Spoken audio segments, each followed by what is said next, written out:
Hi everyone, this video is about the Sylow theorems.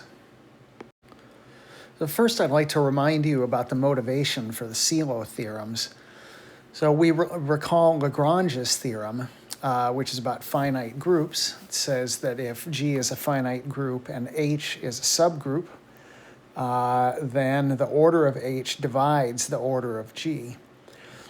And the prime question before us is, to what extent does a converse to Lagrange's theorem hold? That is, if M is just some divisor of the order of G, when is it that we know that G actually does have a subgroup of order M? The question on the previous slide can be answered in the affirmative whenever G is a finite abelian group. Specifically, if G is a finite abelian group and M divides the order of G, then we know that there's some subgroup of G of order M. Now, what if G doesn't have to be abelian? In that instance, we have these three Sylow theorems that we discussed in some detail in the previous video. Today, what we want to do is prove an important aspect of the Sylow theorems. The theorem that you see at the top of the slide is the first part of the first Sylow theorem.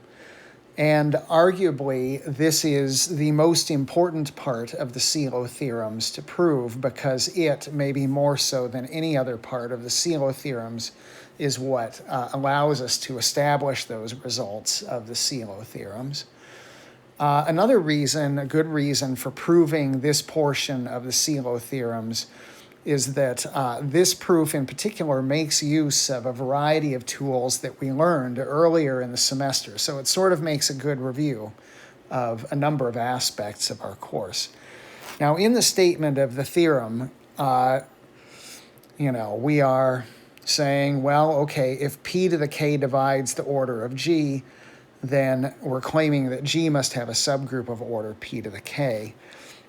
And we also want to make it clear that P, as always, represents a prime number. Okay, well, what about the proof? Well, we know that the statement of the theorem is true for abelian groups, so we may as well assume that G is non-abelian. And we're going to proceed in our proof by induction on the order of G. So the base case is when the order of G is equal to 2, and it's true certainly in that case. So now we're going to assume that G is some group of order larger than 2, and we'll assume that the statement of the theorem holds true for all smaller groups. So our goal is now to show that with that assumption in place, that the theorem will hold for this group G. All right, so there are two cases to consider. The first case is the case where we have a proper subgroup H of G where P does not divide the index of H in G. So let's just assume that we're in that case now. So in that case, because P to the K divides the order of G by our hypothesis, we know that P to the K must divide the product H, the order of H, times the index of H and G. And that's because, remember, the order of G is equal to the order of H times the index of H and G.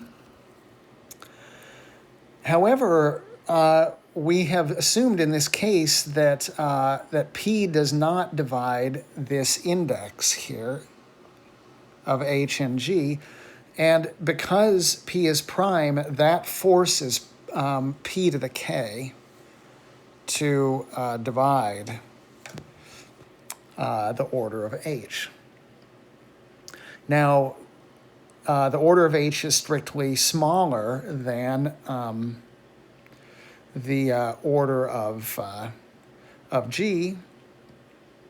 So what this means is that we can apply the induction hypothesis to the group H. And so H must have a subgroup K where the order of K is exactly equal to P to the K. But, if K is a subgroup of H and H is a subgroup of G, then K must also be a subgroup of G. And so that addresses case 1. Right? In particular, we have found this group K, subgroup K of G, whose order is exactly P to the K. Right? So that's what we wanted to show for our theorem. We carry on now with the proof of the theorem that you see at the top of the slide. Now, on the previous slide, we decided that we were going to prove this theorem by induction and that there were 2 cases to consider. On the previous slide, we had case 1 where we had a proper subgroup H of G where P did not divide the index of H and G. Now we want to go on to the second case where for every proper subgroup H of G, we have that P must divide the index of H in G. So here we dust off this class equation that we learned about back a few sections ago. It turns out it's going to be very important in the proof of case 2. So we know that P divides the order of G. Right, so P divides the order of G. And we know that P divides each of these indexes because that's the supposition in our case 2. And so that forces P to divide the order of the center of G. Now, the center of G is an abelian group, right? And we already knew from a previous result that because P divides the order of this abelian group, it must have a subgroup A of that order. That is, we must have a subgroup of the center of G of order P.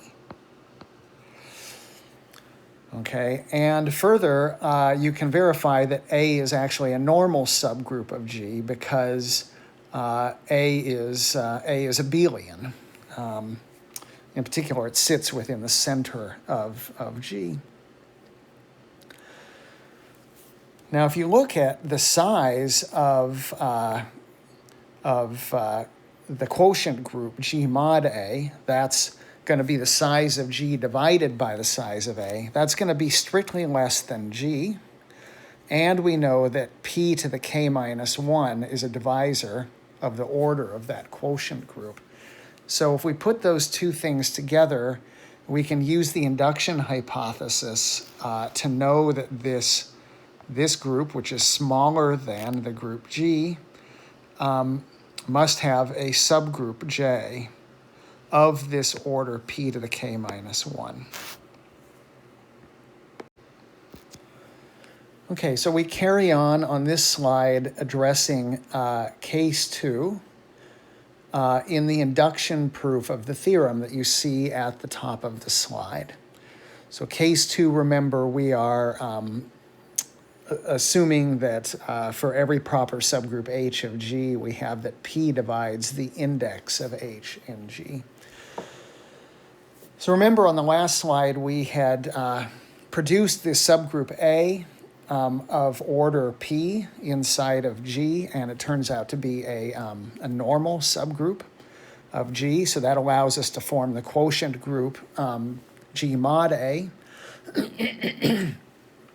And we were then able to apply the induction hypothesis to G mod A to produce a subgroup J of order P to the K minus 1.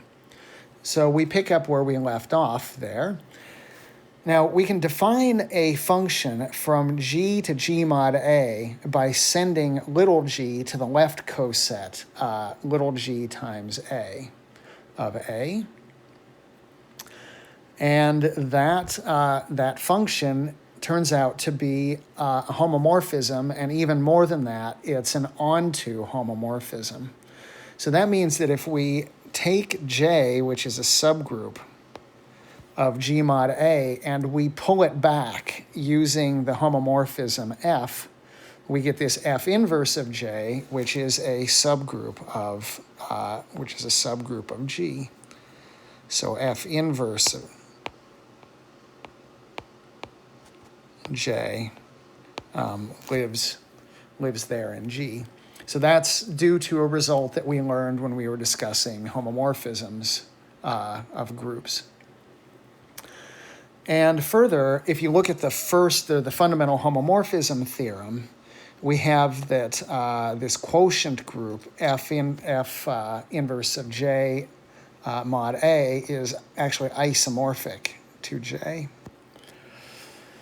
So now, what do we know about the size of this sort of pullback of J to the group G? Well, if you look at this isomorphism here, this tells you that the size of F inverse of J is exactly equal to the size of A times the size of J. But remember, the size of A was P, the size of J was P to the K minus 1, so we multiply them together to get P to the K.